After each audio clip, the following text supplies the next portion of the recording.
So I decided I'm going to run a marathon. I read David Goggins' book, Can't Hurt Me. Really good book, highly recommended. Actually listened to it on Audible. It's a really good experience. And, well, I don't think maybe marathon running is like optimal for health or anything. It's fun and it's challenging. So I'm going to do it. I'm going to run the Eau Claire Wisconsin marathon on May 3rd with Ezra, a friend of mine I met on the trail. You'll see other videos with Ezra in it. I just saw this guy named Chris Swayze, another YouTuber, and he said he used an app called SportMe. So I signed up for the app and I set my running preferences to 4 times a week, which seems reasonable alongside work, which I was suspended from work for 3 days. So I have a little time on my hands this weekend to get this all started.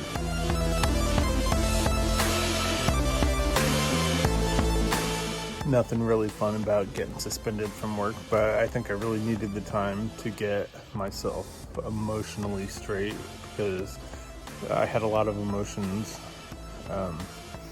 going through me at the time, especially getting into an argument with my daughter and my ex-wife at the same time while I was on break, and then coming back just fully emotionally charged. But that's in the past, and going forward, I don't know.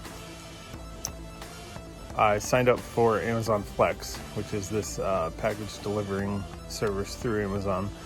So hopefully my license doesn't have too many tickets on it that are recent, so I can pass the background check for good driving and all that.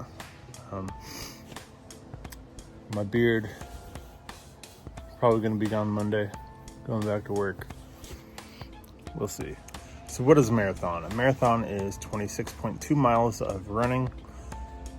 Going to do a lot of sprint workouts, interval workouts, and 1 long run a week. So that'll be fun, especially trying to do it on a ketogenic low carb diet. Lost 46 pounds already. Hoping to lose another 50 pounds before the marathon, which is 7 months away, so there's plenty of time to do it. I don't know, I'm really looking forward to it. So far I've been doing sprints once a week, interval sprints, and I've been using the Tabata protocol. There's all kinds of music on iTunes or the Apple Music app that have Tabata intervals on it. That's 20 seconds on, 10 seconds off. And the first time I did it, I went to a pretty dark place the second sprint. Like the first sprint was fine. The second sprint, I just felt all this darkness. And I think David Goggins has a lot to say about darkness. He said, I think it was a 50 miler or 100 miler, where you deal with like 10 years of your life all in one run, and you go through some challenging thoughts during a run like that. I think a marathon will be similar. Like the darkness you feel in some of these runs, the obstacles you have to get over in your own mind, they're pretty challenging. I think once I do a marathon, though, I don't know if it's going to be life-changing or not. Like, I've done cross-country in high school. I've run for 2 hours straight before.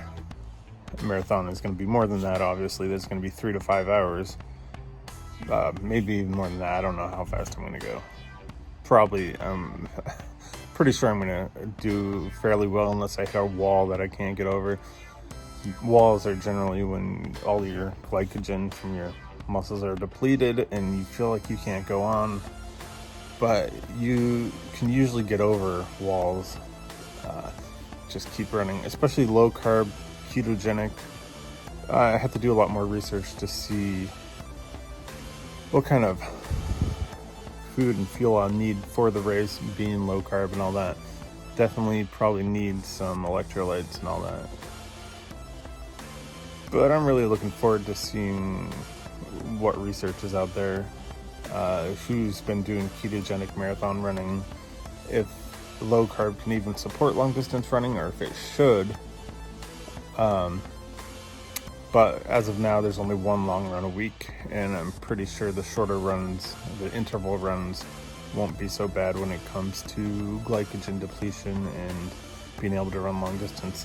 There's some evidence that says being ketogenic could be beneficial for marathon running or any endurance sports, because it's just, you're already depleted, you're already glycogen depleted, you're already past that wall.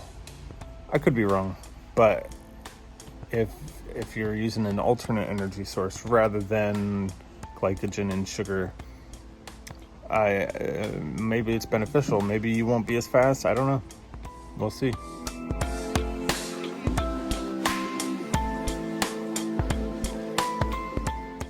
Last time I got in shape on the paleo diet, low carb paleo, which is very, very similar to ketogenic, I started running at like maybe an 11-minute mile pace. I actually didn't do any distance running, but it would have been 11 or 12 miles. But I just did sprints, and then I combined all those sprints into a mile and just run a straight mile at about 7 minutes. 7-minute mile is actually not that hard to do when you're doing a lot of sprinting, like sprinting once or twice a week. So I think it's reasonable to not think in the 10 or 11-minute mile range for a marathon. I think it's reasonable to train to do 7-minute miles for an entire marathon. I don't know if I'm setting my expectations a little too high, but I think it's definitely possible.